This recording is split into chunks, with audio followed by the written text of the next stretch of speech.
Tu te tiens face à la reine des 7 couronnes avec un dragon de la maison Targaryen. En toute mesure, j'ai fini l'épisode et je me suis dit, c'est mon épisode préféré de la 2e saison, et de loin, je pense. Franchement, ça prouve en tout cas qu'il n'y a pas besoin de plein d'actions, de plein de batailles ou quoi que ce soit. C'est juste les dialogues, les plans, la musique. Non, vraiment, tout était bon, l'avancée de l'histoire. Malgré le fait qu'on soit pas sur un épisode qui, en termes de rythme, soit complètement effréné, on constate quand même qu'il y a un changement de rythme dans les situations qui évoluent. On va voir ça d'ailleurs dès la première scène, avec Adam qui parle avec Rhaenyra. Il n'y a pas 10 000 ans de négociations, il n'y a pas de doute ou quoi. Adam il se met là, écoute, t'es ma reine, moi je veux juste apprendre à être dragonnier. Voilà, c'est un personnage vraiment intelligent, à la limite d'être trop intelligent, parce qu'il y a pas de suspense, on enchaîne très vite. Alors moi je trouve pas que ça soit rushé, etc. Je trouve juste que cet épisode, il a une dynamique différente de la majorité des épisodes de la saison 2. On enchaîne beaucoup plus les rebondissements, etc. Les avancées plutôt que les rebondissements, on enchaîne beaucoup les avancées du scénario. Et moi perso ça me dérange pas. Ça me dérange pas. Je trouve juste que ouais, c'est vrai que c'est pas exactement le même rythme que les précédents épisodes, mais comme je me plaignais un tout petit peu du rythme des précédents épisodes, si là je commençais à me plaindre, vous pourriez me dire t'es un peu chiant mec. Par contre on n'en sait pas plus sur la relation Adam et le dragon. Est-ce que le dragon a senti au loin que Adam était du coup le demi-frère de Laenor, qui était l'ancien dragonnier de Fumée des Mers, et du coup il s'est dit ah bon écoute, il me faut ce mec là, il me faut un dragonnier maintenant, ça tombe bien, il cherche un dragonnier chez les Targaryens, moi j'ai trouvé le mien. Est-ce que c'est un tais-toi c'est magique, je sais pas, pour l'instant en tout cas on n'en sait pas beaucoup plus. En ce qui concerne Rhaenyra, après qu'elle ait ce petit affrontement avec Adam, où elle a l'air de se faire un peu dessus quand même, hein. Quand elle lui dit qu'est-ce que tu veux, etc., etc. Elle a pas l'air rassurée, on peut la comprendre. Bon, elle va lui dire écoute, tu ramènes le dragon jusqu'à Père Dragon, voilà, tu vas y arriver, t'inquiète pas, y a pas de souci, y a pas de galère quoi, c'est facile de mener un dragon.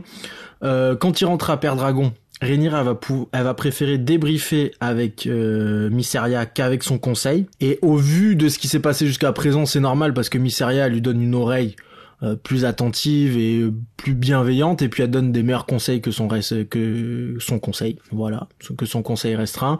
Y a pas dans tout l'épisode, j'ai pas trop vu de référence au baiser de Rhaenyra et de Mysaria, ce qui voudrait dire que la thèse que c'est les actrices qui sont mises en freestyle à s'embrasser parce qu'elles le sentaient, ce serait une vraie thèse. Alors dans ce cas-là, pourquoi le laisser? Parce que quand même il y a eu un bisou, on va plus en parler. Mysaria du coup, voilà, on va accélérer, elle propose d'engager des bâtards. Pour moi, dans ma tête, ils étaient déjà dans cette optique d'embaucher des bâtards. Et en fait, la nuance, c'est qu'ils étaient prêts à embaucher des gens de maisons nobles, issus de la lignée Targaryen, même de loin. Ils étaient pas encore décidés pour les bâtards. Mais bon, ça semble évident qu'ils allaient s'y mettre. De toute façon, on nous présentait 2 personnages en parallèle du récit qui sont soi-disant des bâtards Targaryens. Donc c'était pas pour rien. Mais en tout cas, là, ça va être complètement acté. Et Rhaenyra, au début, elle va pas être trop d'accord. Elle va dire, moi j'étais ok pour des mecs qui sont Targaryens de leur arrière-grand-père s'ils sont nobles. Mais là, s'ils sont pas nobles, est-ce qu'ils vont être loyaux? Est-ce qu'ils vont être fidèles? Etc., etc. Bon, elle fait la choquer, mais elle vient d'accepter Adam qui lui n'était pas un noble. Donc bon, à ce compte-là, il y a pas trop de galère. Et puis Mysaria va lui dire vos frères c'est des nobles et pourtant ils vous font la guerre. Jace par contre, lui, il est pas du tout dans la demi-mesure. Lui, les bâtards, ça l'intéresse pas. Et au début, je me disais, mais quel mépris il a envers le bas peuple, quoi. Vraiment, ce mec est insupportable, alors que c'est lui qui avait quand même émis l'idée à l'origine de dire, bon, si les mecs sont Targaryens du 36e degré, on peut quand même les tester pour avoir des dragonniers. Et là, je me dis, mais c'est presque un retournement de veste. Et en fait, on comprend que lui-même étant... Alors, il est pas un bâtard officiellement, mais vous m'avez compris, on peut le considérer comme un bâtard. Il a peur que ça mette sa position d'héritier en danger. Donc du coup, ça justifie un peu son comportement un peu nauséabond envers le petit peuple. Et bon, je pense que vous comme moi, on est plutôt issus du petit peuple que de la noblesse, hein, sinon ça serait assez étonnant. Donc, moi, ça m'énervait, mais au final, je comprends un peu sa position. Bon, Rhaenyra, quand même, sa décision de prendre des bâtards, ça fait pas du tout l'unanimité, bien au contraire. Personne est chaud, tout le monde la désavoue quand même. Elle s'en fout, elle se laisse pas aller, elle se dit c'est les dieux qui ont mis les bâtards devant moi, tout va bien se passer. Elle fait un discours de motivation, même moi j'étais motivé, franchement le discours était bien. L'actrice, moi je vois beaucoup de critiques sur l'actrice. Je dois vous avouer que personnellement, je trouve que dans cet épisode, elle fait le taf, quoi. Le discours de motivation, il est à la fois bien écrit, bien réalisé, bien mis en scène, et l'actrice, elle est au top, quoi. L'arrivée de Vermithor après, stylé. Franchement, Vermithor assez stylé. Tu sais, vraiment, il nous laisse deviner dans la réalisation. Tu vas pas le voir en entier. On sait que Vermithor, c'est le deuxième plus grand dragon du royaume actuellement après Vhagar. Et vraiment, on pourrait se dire, bon, on a déjà vu Vhagar, donc on a déjà vu un dragon plus grand, même si lui, il est grand, on s'en fout, entre guillemets. Mais comment il nous l'emmène, en mode, on sent vraiment le monstre qui arrive super réaliste, il est tapi dans l'ombre, tu sens vraiment toute l'immensité du dragon sans le voir. Et ça, pour le coup, bah, c'est appréciable. Et puis après, bah, il va avoir du coup la tentative, tous les bâtards Targaryens qui sont là et qui vont tester. Et puis Rhaenyra, elle s'en fout. Elle dit allez-y, elle se casse et elle regarde un peu au loin en se disant il va avoir du saccage. Et il va avoir du saccage, mais on va peut-être revenir un peu sur l'arc Rhaenyra et les dragonniers un peu plus tard, parce qu'en soi, c'est ce qui est le plus important dans l'épisode. Avant, on va parler des choses un peu plus anecdotiques, c'est-à-dire Lord Larys qui parle avec Lord Jasper. Lord Jasper, pas le mien. Si vous lui accordez une quelconque valeur, peut-être pourriez-vous le mentionner au prince et ainsi vous attirer ses faveurs. Et qui sont en train de flipper, de balancer la nouvelle à Aemond, comme quoi il y a un nouveau dragonnier qui s'occupe de fumer des mers. Et là, pour moi, je l'interprète de deux manières. Soit vraiment Aemond, c'est un roi qui fait peur, contrairement à son frère qui ne faisait pas du tout peur, et c'était un défaut d'Aegon de ne pas faire peur. Et Aemond, lui, il va dans le sens inverse où il fait trop peur, et du coup ça devient un défaut parce qu'on n'ose pas se confier à lui. Après, est-ce que Lord Larys, il y aurait une petite manipulation parce que c'est lui qui insiste auprès de Lord Jasper pour pas balancer afin de mettre dans une position de faiblesse Aemond? Oui, je pense que on est dans ça aussi. Lord Larys d'ailleurs, il s'occupe de la rééducation de Aegon parce qu'il sent qu'il faut faire vite. Il faut que Aegon reprenne du poil de la bête parce que Aemond, il peut pas le gérer et il a déjà une forte influence sur Aegon et c'est bien plus simple pour lui que Aegon revienne sur le trône le plus rapidement possible. D'ailleurs, Aegon, je trouvais qu'auparavant il ressemblait à Alex Lutz. Là, on est plus sur du Anakin Skywalker post-combat avec Obi-Wan. Là, le mec, il est brûlé dans tous les sens. C'est assez moche. Cela, il faudrait qu'il respecte mon autorité qui est encore toute fraîche. Et il y a un autre obstacle. Il vous déteste. Il y a quand même un truc dont il faut parler qui est quand même assez stylé aussi dans l'épisode, c'est toutes les scènes entre Lord Oscar Tully qui arrive à Harrenhal et qui parle avec Daemon, et au-delà de parler avec Daemon, il nous fait un tête-à-tête avec Daemon assez incroyable.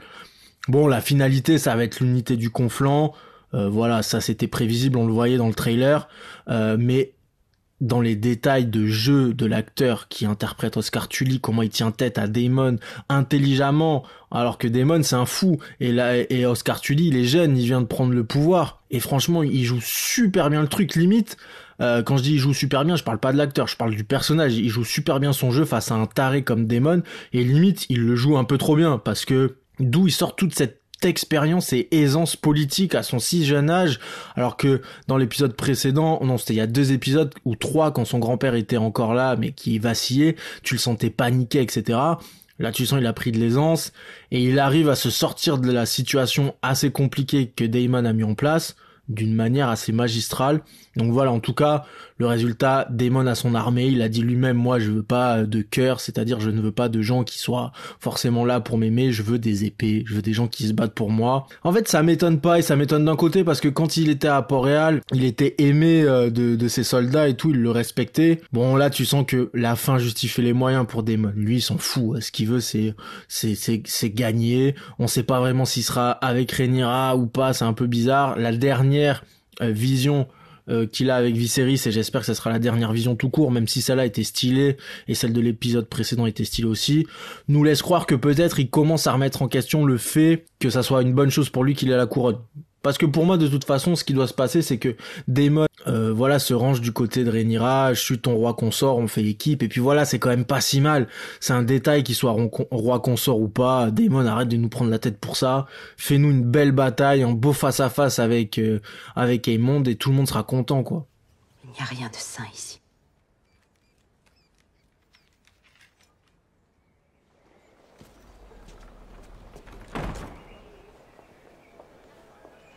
Je souhaite sortir Ser Rigard. Je vous ai même pas parlé de Alicent. Voilà, Alicent, c'est Burnout. Moi, dans le trailer, je me suis totalement trompé, mea culpa. Je voyais Alicent, toutes ces scènes comme si c'était une vision. En fait, non, elle est en burn-out, elle s'est tirée. Elle a laissé ses enfants derrière elle. On verra ce qui se passe, quoi.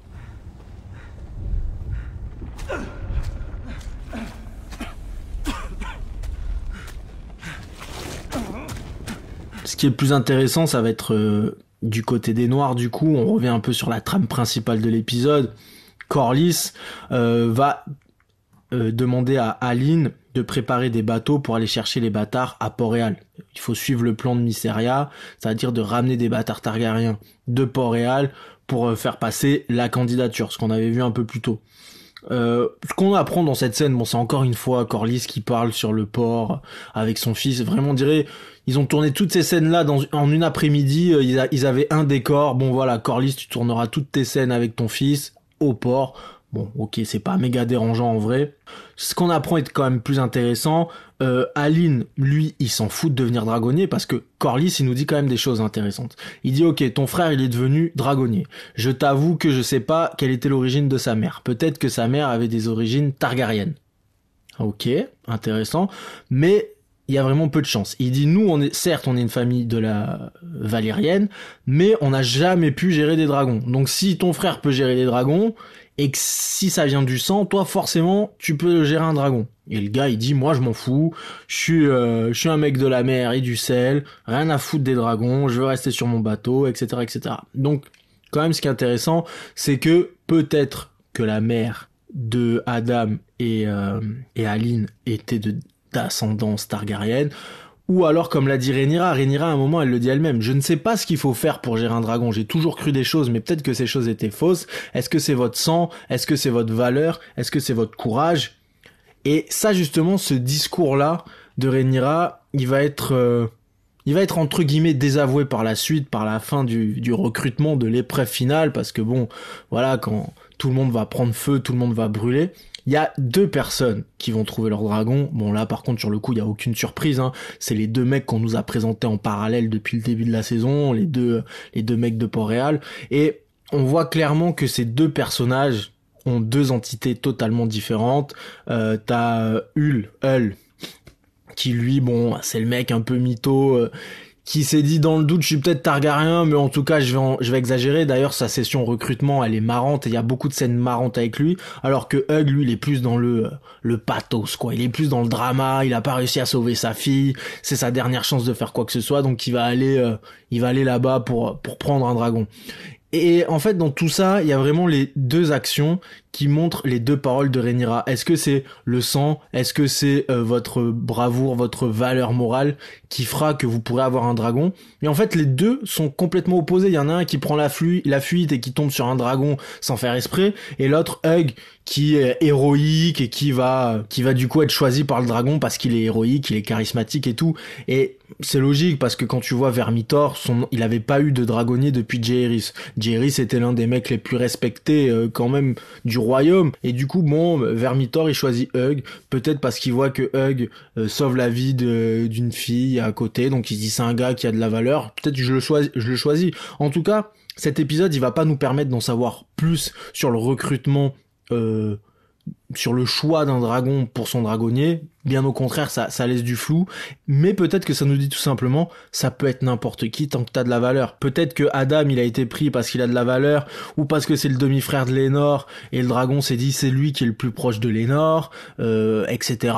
Hugh parce qu'il a du courage, Hull parce qu'il est tombé sur le dragon et qu'il a du sang targaryen et qu'il a réussi à se sauver par son flair, par sa malice, et puis le dragon il s'est dit why not, je te prends. Plus le temps passe et plus je me dis il y a peu de chances que ça soit vraiment expliqué, et puis ça sera peut-être un tais-toi, c'est comme ça, il y a pas d'explication, et on va plus être centré sur le conflit entre les noirs et les verts, puisque là je vous ai même pas parlé de la scène de fin. Je suis là, je m'emporte et j'ai oublié carrément la scène de fin où Aemond voit qu'il y a un dragon en approche, parce que oui quand même, Hull, il chope un dragon, la scène d'après, il est devant Port-Réal. Donc les mecs, ils apprennent à gérer des dragons, mais à une vitesse folle. Rhaenyra lui a dit, vas-y, survole Port-Réal. peut-être tu vas te faire bouffer par Vhagar, on sait pas comment ça se passe. Du coup, au début, Aemond, il est en mode vénère, c'est qui ce mec, ce dragon, ce dragonnier? Et puis après, il voit que ça va être chaud pour lui, et il fait demi-tour. Et là, dans tout ça, je vous ai même pas parlé de Rhaena, parce qu'il s'est pas passé grand-chose, mais elle aussi, elle risque d'avoir un dragon incessamment sous peu, qu'elle va pouvoir rajouter dans la bataille. Bon, du côté des Verts, il y a Daeron, le frère qu'on connaît pas, qui va venir avec son dragon, mais son dragon, c'est pas un expert de la guerre. Donc là, pour l'instant, à la fin de cet épisode 7, quand on voit Rhaenyra qui menace Aemond en disant « Hey, t'as vu les dragons, là ?» Ouais, là, tu dis avantage pour les Noirs. Donc, épisode 8, où ça va être normalement, un conflit de dragons. Et pour ça, on se revoit quand on en parle dans l'analyse du trailer. À plus tard.